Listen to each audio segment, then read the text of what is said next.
Testingan muna natin yung camera natin. Kita nyo ba? Baka kalahati lang. Bilisan natin yung ano natin ngayon dahil ang oras tumatakbo. Oh no! So, mga kapwa Pilipino, kapwa tao sa buong mundo, dito na si Rosauro. Welcome kayong lahat. Simulan ko muna yung sinasabi nating shout out.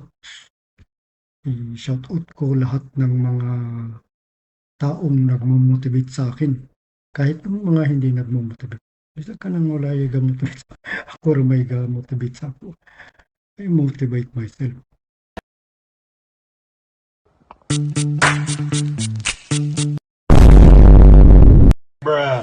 Pero shout out pa rin ako sa mga tao dyan, mga subscribers ko dyan. Kahit konti lang kayo. Alam ko dadami din kayo in the future. What is he doing? He's beginning to believe. Amen to that.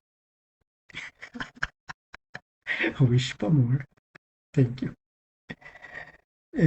Shout out ako sa mga yan, sila yung mga motivators ko sa YouTube. Sila I bow to you. Williams Brooks, Eddie Pinero, Thomas Eric, Jim Brown din. Yan, ang extra na yan. Sila si Marcus Taylor, sino pa ba?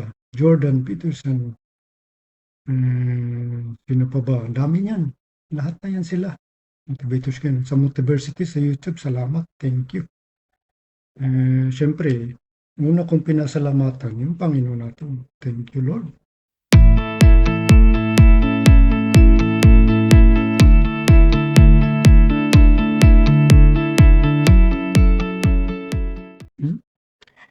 So, shoutout ako sa mga superstars dyan. Lahat na yan. Bollywood stars.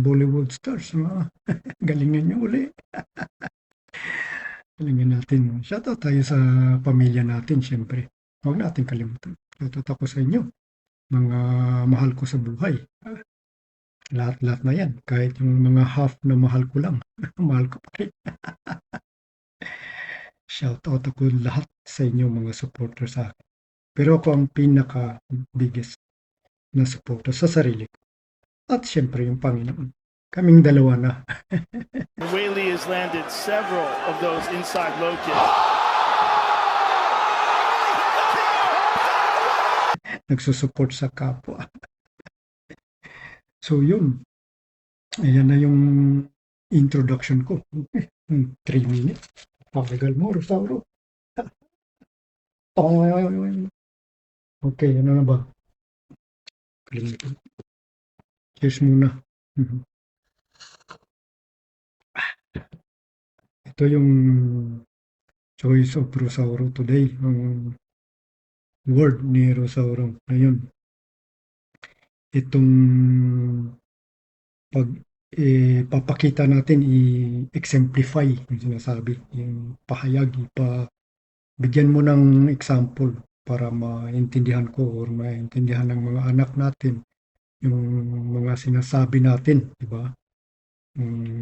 Inuutos natin or yung kanang ginasulti nato ba sa atin sa usat usa, ha? I-example nato para basto jud ang atong kuan ba communication included yan sa topic na to. Good job! Kanang pag-exemplify nato, kanang example yun.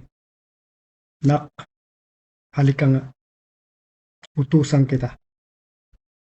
Makinig ka. Makinig ka. Para maintindihan, pakita, makinig ka. Para hindi mo malimutan yung inutos ko. Di ba? Akong gisugo ni mo ba? Paminaw. Minaw sa paminaw. Ayaw sa ng cellphone niya. Ayaw sa ng cellphone niya. Paminaw. Yan yung tinuturo ko rin sa sa anak ko. Ipalayo mo muna yung distraction dyan. Yung cellphone na yung distraction yan. mamaya na, makinig ka muna, listen and obey. Yung sinasabi ko sa anak ko. Ini-exemplify ko. Tapos, syempre, sasawa ko rin. Huwag kang kagad magalit or mainis, magdrama. Huwag ka agad yung, kasi itong emosyon natin eh. Yan ang nagkocontrol sa atin. It's only a game. Why you have to be mad? A few moments later. 2,000 years later. Ano yan, 24/7 yan.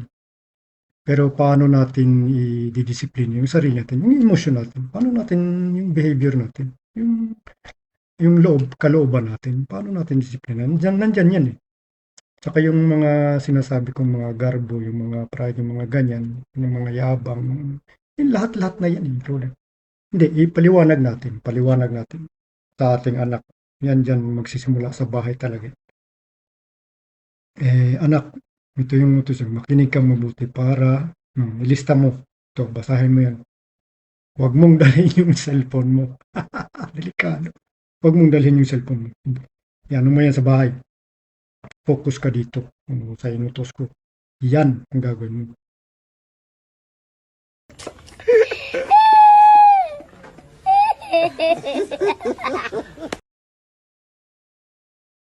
Ya, kana ang akong gisugo nimo. Mao nay buhata. Fokus na. Balik ni mo na kinahanglan wala na kulang ha. Kay mo pabalik ko na duty ka. Babalikan mo yan pag nakalimutan mo. Hindi ka mag-focus dyan. Hindi ka mag-focus dyan, madadapa ka. Di ba? Nasabi ko yun sa anak ko. Ini-exemplify ko yun sa anak ko. Focus on your steps. Yung step mo. Ano yung mga kaya nga tinuturuan ko yan. Na maglista ka. Yan. Gawin mo yung magandang habit. Sulat mo yan. Practice mo yan. Practice lang yan. Repetition. Yan lang yung sinasabi ko. Yung utos. Bigyan natin ng action, di ba?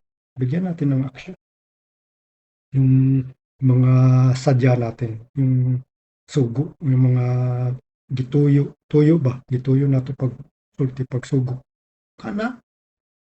Pakuan yun para masabtan sa atong mga kabataan, sa atong asawa, sa atong mga apo. Kana? Included na natin. Included na yan lahat. So yan. Para maganda yung komunikasyon natin. Nagbibigay respeto yan. Nagbibigay ng yan, benepisyo yan. Lahat.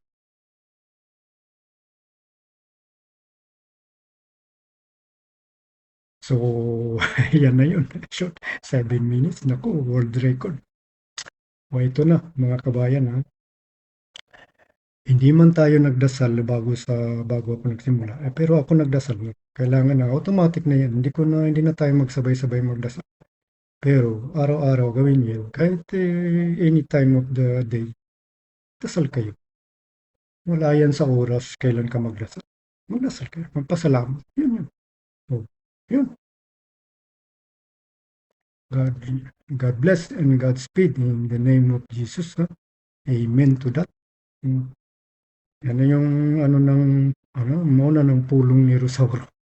Gisugo namang Diyos Ginoo nato. So, tuuna mo. Ha? Sa Ginoo. Wala na duha-duha. Wala nang pagdadalawang isip dyan. Kaya maano siguro yung mga disgrasya dyan. Nagdadalawang isip kayo. Emotion! Kasi hindi nyo muna inisip yung ginawa nyo. Yan, tuloy. Karma, di ba? Yan, uy. Sorry. Yan na. Vibrate love, peace, and understanding. Ha? Yun. Yung topic natin. Next, topic natin. Walang sneak peek. Maghintay lang kayong lumabas niyan. I-display ko yan. Lahat. Sige, salamat. Huwag kalimutan mag-subscribe. Ha?